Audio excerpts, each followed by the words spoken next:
Welcome back to RealHouseDIY. Today I'm going to discuss the different options you have to make cuts in a wood floor. And I'll do a quick demonstration so you can get a perfect straight cut just like this one. In this case, we've added on a mudroom over here. This was the original entryway to the house. This was tile. We pulled up the tile, and now we want to finish this in with the wood flooring. And the previous owners of the house were nice enough to leave an extra box of the flooring, enough to fill in the space. Normally what I would do is take out these individual pieces of flooring, weave in new longer pieces, get it to match up with this floor, install it that way, all continuous with no thresholds. However, where these two sections of flooring are going to meet, they're off by about a half an inch, so it doesn't line up very nicely.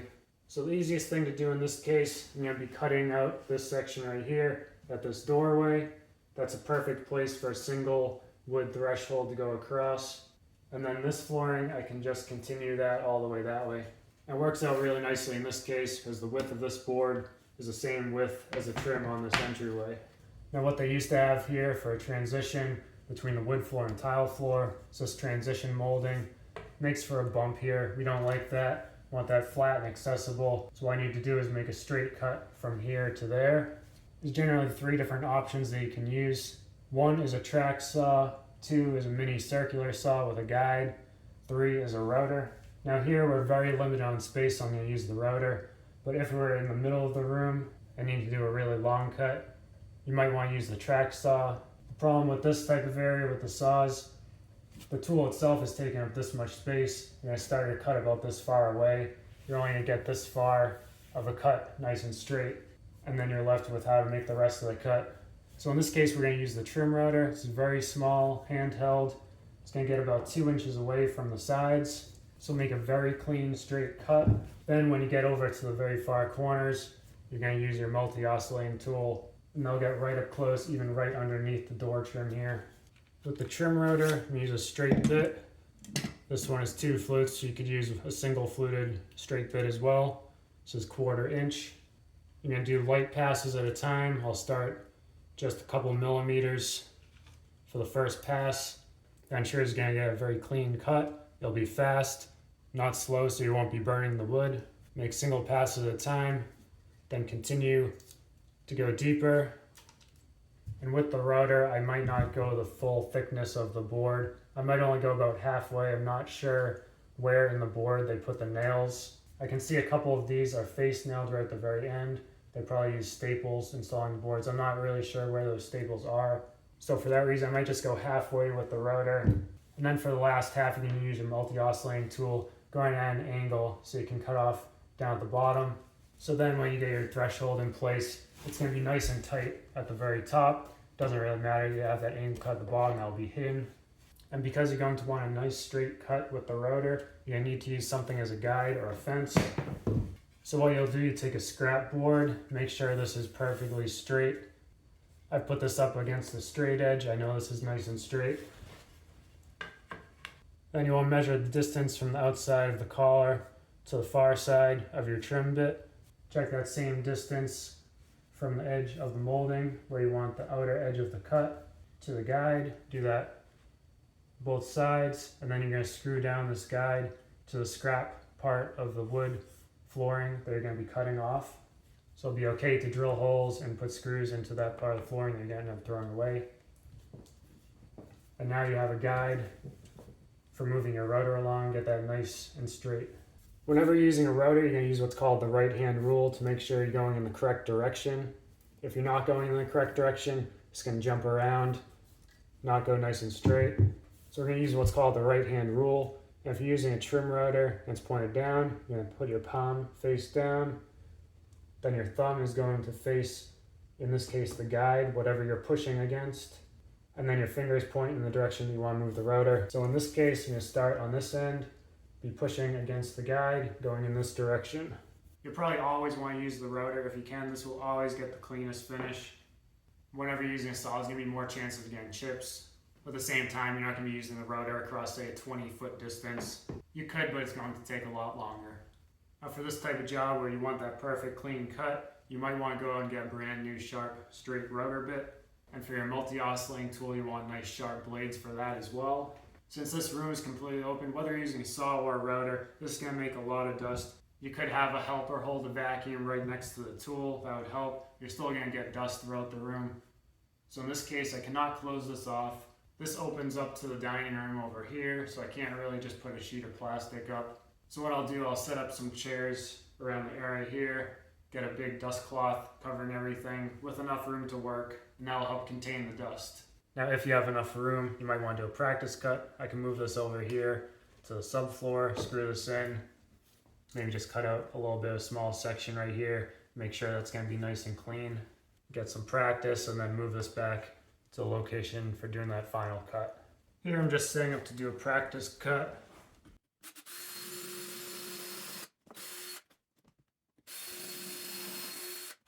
So I don't have to be too accurate with the measurements here. Only going a little bit into the wood here.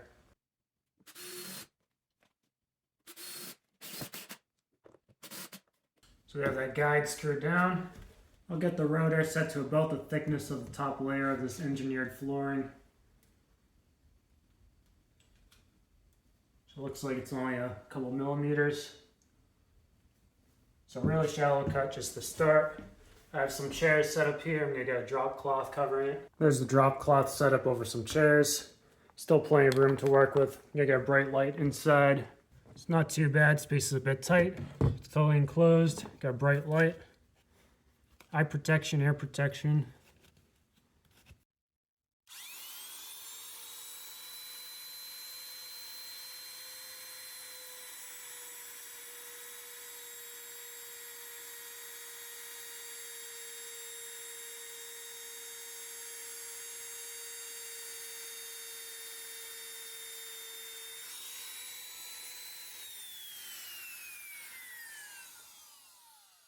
First cut done, it looks good, nice and clean. And again, this is just the test, so make sure this goes well before I do the final cut.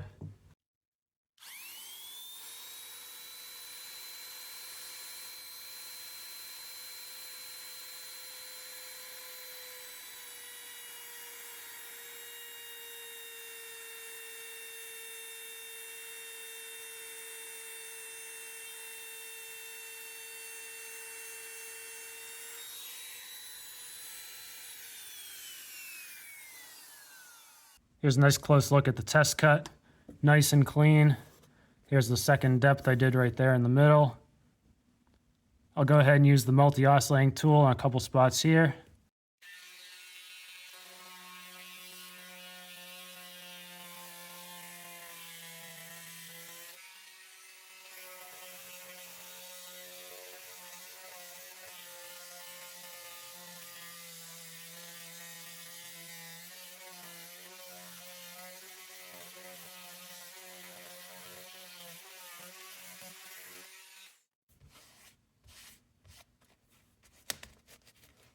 Okay, I removed a small piece of the floor there.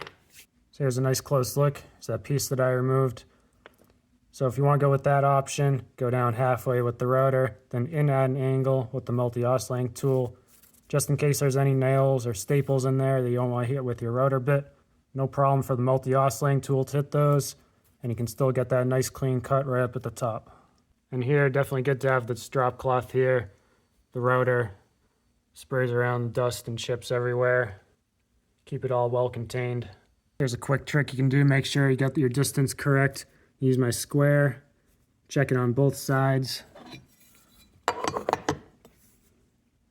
I've got that exactly straight at this mark right here, and that mark matches up to that outside edge of the rotor bit. So I just finished that long straight cut. And as luck would have it, I did hit a nail. It was actually really close to the top. It's right in here. But thankfully I'm using a really nice carbide bit. There's no damage at all to that. So I just continued to go straight through the nail, go right down to the underlayment on the wood. So now I just have to get the edges with the multi-oscillating tool. So for that part, I'm just gonna put some masking tape down and take my square, get it tight to that straight line, pull it back just a tiny bit to account for the thickness of the line that I'm going to draw on the blue tape. So I have a drawn line continuing from the cut line. Now I can use the multi-tool to cut that. All right, so I'm pretty much done here. I have a nice straight line. Cut with the multi-tool, right close here. Might have a little bit more to get under there. Probably use a small chisel for that. At this point, some of this floor should start to come up. I know a couple of these at least are face nailed, so I might have to get a bar to pull those out.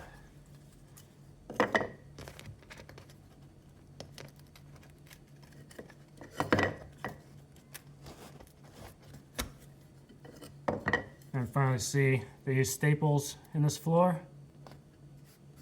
Yeah, these two are face nailed. So next when I get the rest of this out of here, and I get my new threshold fit in, that'll be nice, tight, clean fit against the original flooring. Here's the end result after cleaning this up on the sides with the chisel.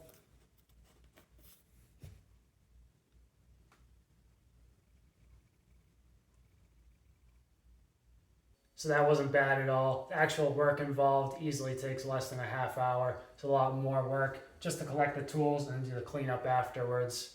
Hope you found this video helpful. Thanks for watching.